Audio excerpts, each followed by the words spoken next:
Hello Israel, it's me, Seven Heaven, coming to you again with another video.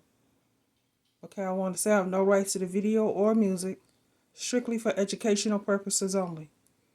This is one of my favorite topics. Let's listen to this man speak upon this statue that they assume that is a fallen angel. I'm very fascinated with fallen angels. So let's get into it, Israel.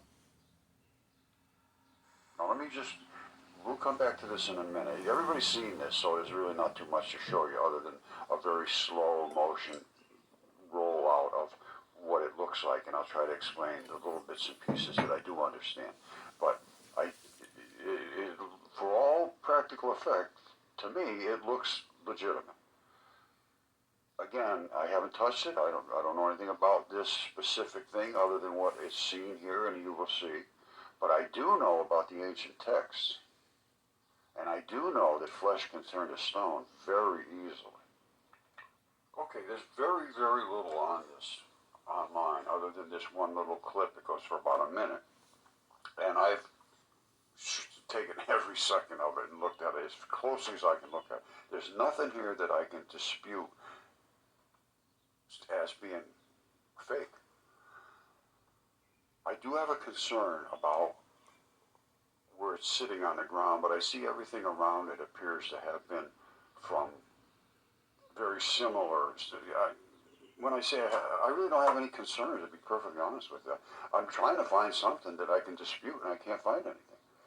And I know, as I would have shown you or will show you, that it was all written about, no question whatsoever. They wrote about these things happening, things turn into stone, these creatures. And I can see they are stone, no question whatsoever. Look at this. This guy, I've shown this 100 times. This guy's leg, that's the tendon that runs down the leg. That's the blood at the bottom of his leg. This is literally his kneecap. This is the fleshy area. It turns to stone. The fleshy part turns to stone. Blood and the real fluidy, wet stuff doesn't. It stays inside. And it will leak out eventually, just like this one is. This is as strange as it gets. And I am just as baffled as anybody. But here's the kind of thing that Albert was talking about. Look at this. What the hell is that? Something with like spongy looking legs on it and a dragon looking face and growing out of a guy or part of him or wrapped him on. I don't have any idea what that is. And this guy is saying, what did you do to me? Look at him, look at his face.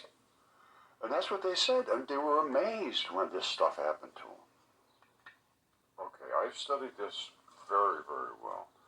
This is Ovid, who wrote Metamorphoses about the turn of the millennia, right around the time of Christ in Julius Caesar. Now, he wrote everything that had been compiled, framework comprising over 250 myths, they called them, 15 books, 11,995 lines of text about what our ancient past really was, passed down from the Greeks to the Romans to down to where we get to Christ. This was a very interesting time because there was still understanding of what the ancient past was, and there was a lot of discussion about where the future of the world would go to, and that is exactly what's going on today.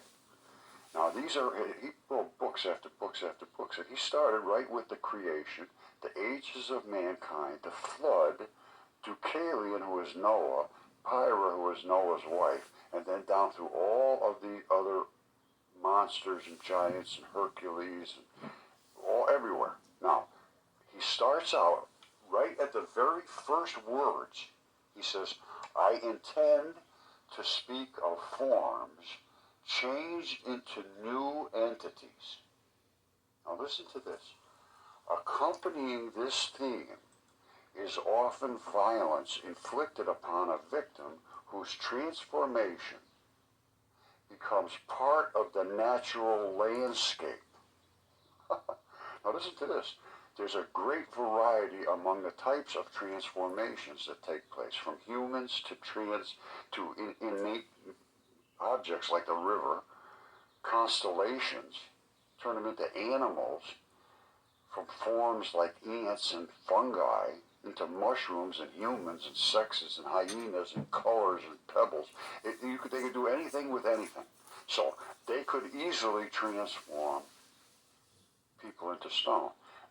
They used to call them alchemy and alchemists, and they knew how to just like that. And the guy would turn absolutely solidly to stone. Now, we're going to read about Medusa and the head and the Gorgon and all that stuff turning these people to stone, because this is very well written about in Metamorphosis. Now, let's take a look at that. All right, so this is Metamorphosis. Now, it comes down and down and down about the fights. Everything's fighting and killing and death and slaughter. Now we get down to where we're talking about Phineas. Now, Phineas did not dare to fight hand to hand with his enemy. He threw his spear, which felled Idas by mistake, who, though unavailingly, had no part in the fight, and was a follower of neither side. He, looking fiercely at Phineas, said, "Since I have been forced to take part, then Phineas, acknowledge the enemy you have made me, and repay me wound for wound." So he's going to fight back. He was about to hurl back the javelin he had pulled from his body when he collapsed, dying, his limbs drained of blood. So that guy's gone. Then Hudites, the greatest of the Ethiopians, next to the king, was killed by somebody else's sword. Hypus struck Corniphonor, and Leucides struck Hypatus, and one very old man was there who held up justice and feared the gods. Now, they're always talking about the gods a lot. He stepped forward, and since his age prevented him fighting, he warred in words, cursing their sinful weapons. Oh, losers! Chromis decapitated him with his sword as he clung to the altar with trembling hands, and the head fell straight on the hearth, and there the half-living tongue still uttered imperceptibles, and his life expired in the midst of the flames. This is just insane stuff. And he goes on and on about fighting and fighting and fighting and killing, fell dead to the ground, and on and on. Now we're going to get down to the Gorgon's head. Well, where are we here now? Let's see. Hold on, let me get straightened out here. All right, I'm just going to read. This freaks me out. This is unbelievable. All right, so the guy's got his hand was stuck through. While Fortune aided his hand, Perseus killed Clytius and Clenus, born of one mother, with different wounds. An aspen spear from his strong arm went through both Clytus' thighs, while Clenus' jaw bit on its javelin. This is just insane stuff. Mendician Calauria was killed. Astrus of unknown father and Syrian mother, Athenion, once skilled in telling the future, now deceived by lack of foresight. Throdius, the armor-bearer of the king, and Edrus, notorious for murdering his own father. Yikes. Now it gets really cool, and here it is. This is, of course, book 5, and this is the 144 to 199.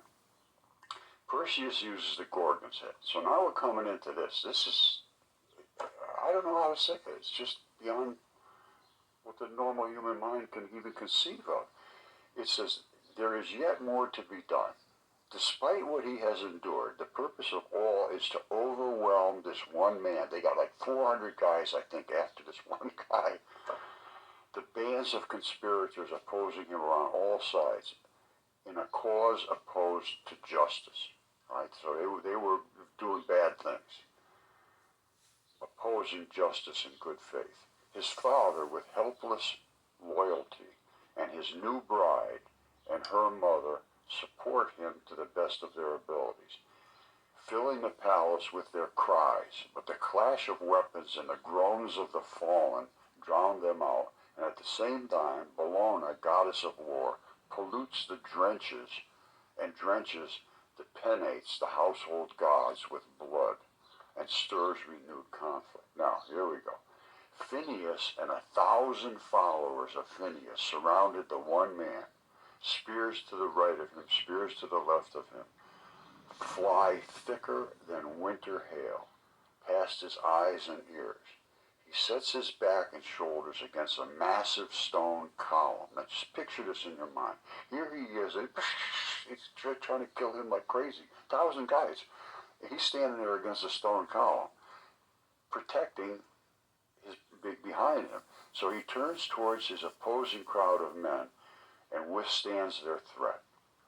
The Conian Melupor presses him on the left, and on the right, Ithman and Nubatrian, like a tiger goaded by hunger that hears the bellowing of two herds of cattle in separate valleys. Boy, they had some flowery words.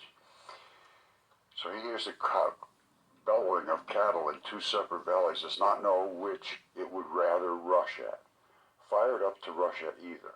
So Perseus hesitates whether to strike to the right or to the left.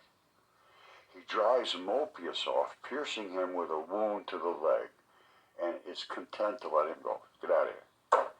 But Ithman allows him no time, and raging and eager to give him a wound high on the neck, flails at him incautiously and violently. So he just went out of control. He fractures his sword because he struck it on the extreme edge of the column. The blade is detached and fixes itself. It gouges him in its owner's throat. So he cuts his throat. But the wound it gives him is not serious enough to cause death. But as he stands there quivering and uselessly stretching out his defenseless arms, Perseus stabs him with Clinian Mercury's curved sword. So that guy's gone. Now, when Perseus saw, indeed, that his efforts would succumb to the weight of numbers, so he knows he's not going to be able to withstand all these guys. He said, "Since you plan it like this, I will ask help of the enemy. If there are any friends here, turn your face away." And he held up the Gorgon's head. "Find others who might be worried by your marvel," said Thysculus, who was just laughing at us. "Oh, big deal, this is nothing." But as he prepared to throw his deadly javelin, he was frozen like a marble statue. In the act, Empyx, next to him, thrust his sword straight at the heart of the courageous descendant of Licinius, and in thrusting, his right hand stiffened, without movement, this way or that. But Nilus, who falsely claimed that he was born of the Nile, with its 7 mouths, his shield engraved with its 7 streams, part gold, part silver, cried, "Perseus, see the sources of my people? It will be a great consolation to you to take with you in death, to the silent shadows, the knowledge of having fallen to so noble a man."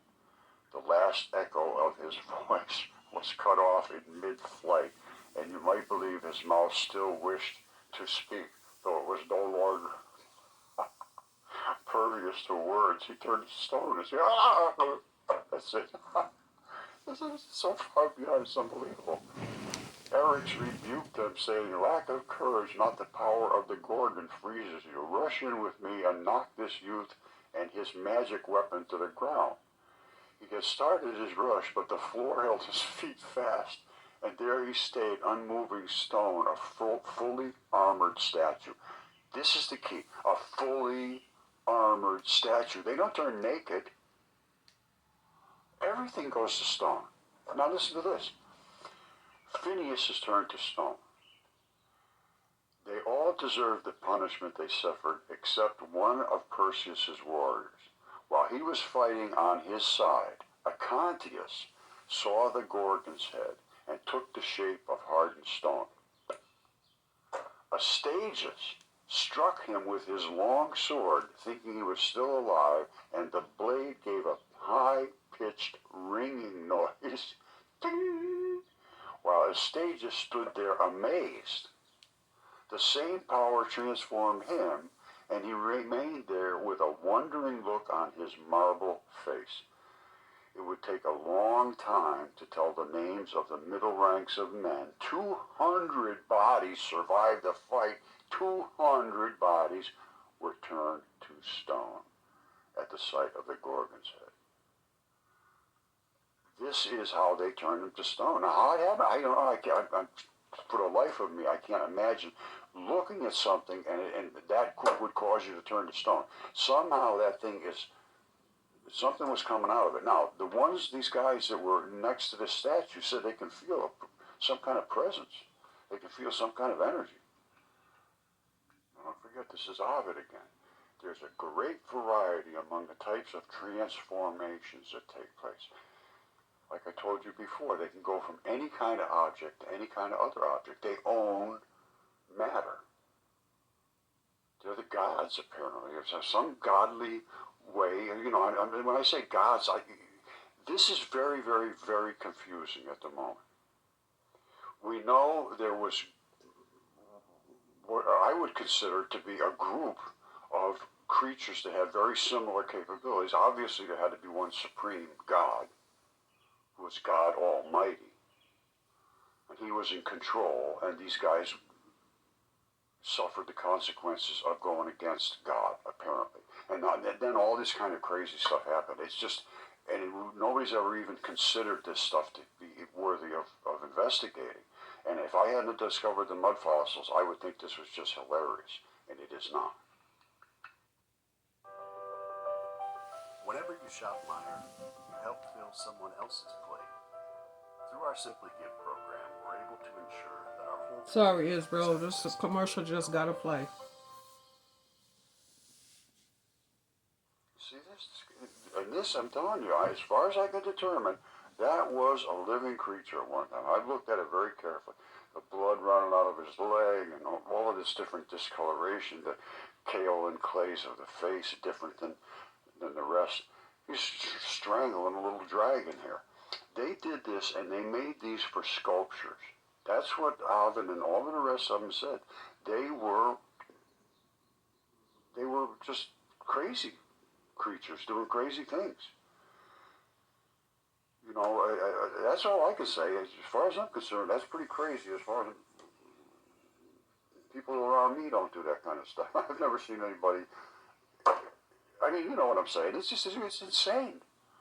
That's why nobody's ever even considered to look at it, and they still won't consider to look at it. The more educated they are, the less likely it is that they can conceive of this being reality, even though the reality is smashed into their faces. Okay, this is from a 1-minute video from however you pronounce it, I can't, and it's comments are turned off. And this is a month ago, we put this up, and this is as close to detailed as I could find about this statue. Now, watch this. As it comes around, this appears, well, it's obviously a different material than the clothing and all that stuff. Now, as we come around here, let me come up closer, as close as I can get. I like feathers. I understand feathers. And they have a lot of layering. Now, I can see, the thing is, I can't get close enough to really tell the detail, but as best I can watch. I have this at real slow speed.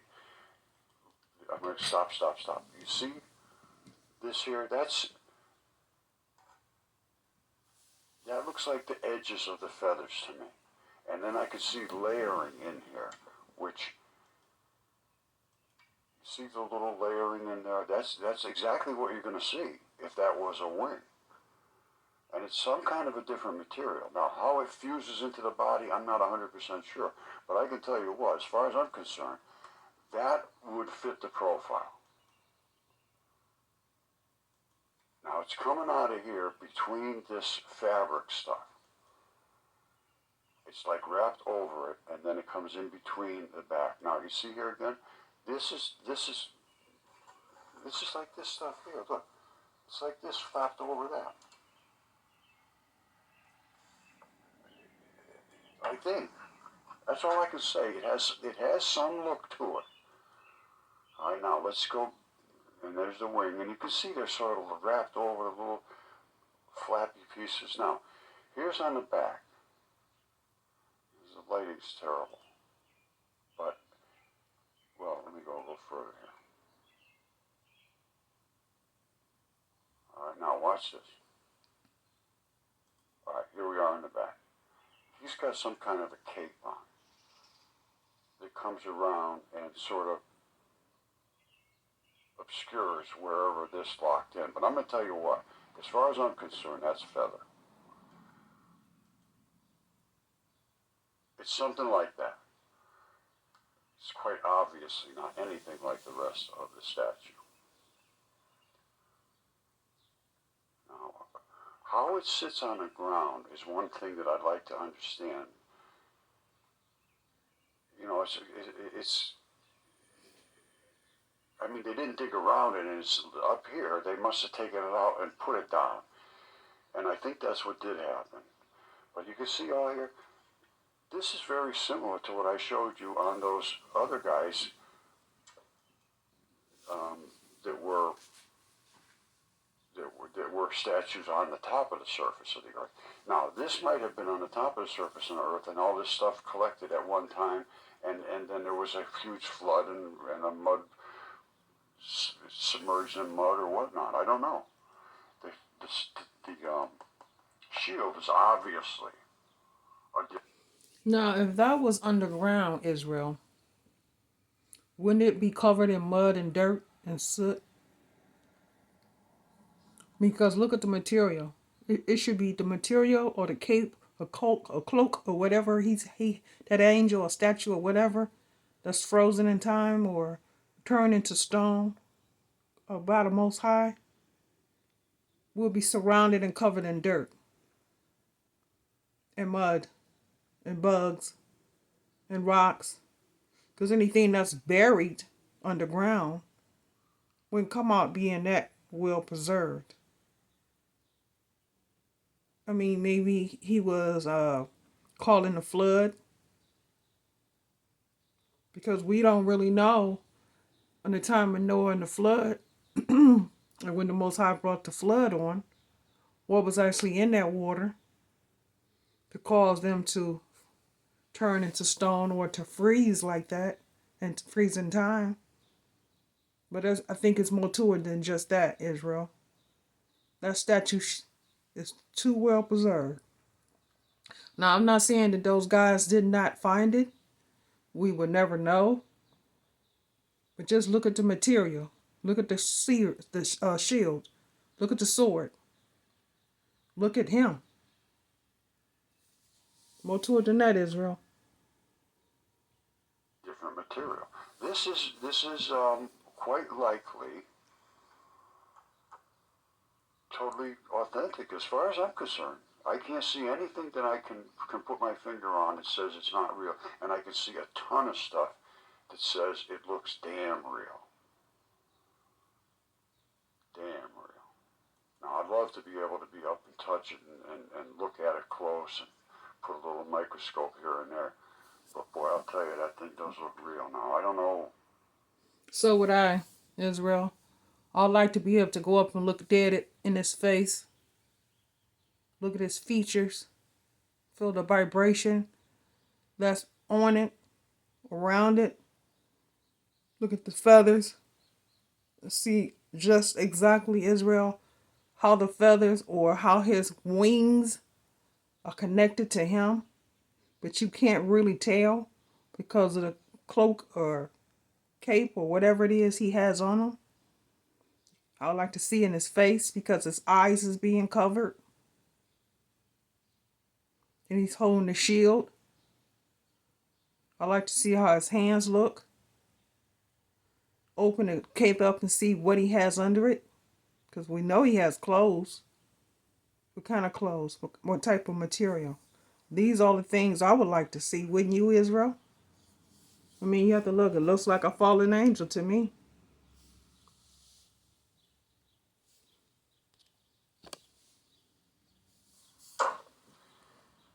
And then we come to the deal about the Euphrates River and the four angels that were buried there, and when the Euphrates dries up, they'll be released, which is the next video I'm going to do. Now, what I'm going to ask you to do is to contact people you know. Just say, look, we got to start thinking about this a little more. And again, I shake everybody's belief system, but that is the understanding of reality, is to shake your belief system so that you're not just accepting what somebody told you to read. And that's what's happening with the academic arena. Is don't, oh, this guy's crazy, it's all nonsense, it's impossible, forget it. And that's what's been going on for the last 12 years. And that is also part of what was written. All of this is almost word for word out of the ancient texts, and out of all of them. I'm not talking about just the Bible. I'm talking about out of Ovid, out of Hesiod, out of Herodotus, out of Plutarch and Plato, and every single other one of them. Ovid was the biggest writer in history back then. His book, Metamorphoses, was as well seen as the biblical textures. And it was up until not long ago, until Darwin and all the rest of them came in and said, oh, that's all, forget all that stuff, you guys people are crazy. Well, no. And I have shown in a million ways that all of this stuff was rooted in truth. Now, if you can't accept truth, you in the wrong place. Want to know All a way right, to much get up love, to Israel. $5,000 worth of gold or silver tax-free? Stick around and I'll show you how. First, we'll start with a famous quote by...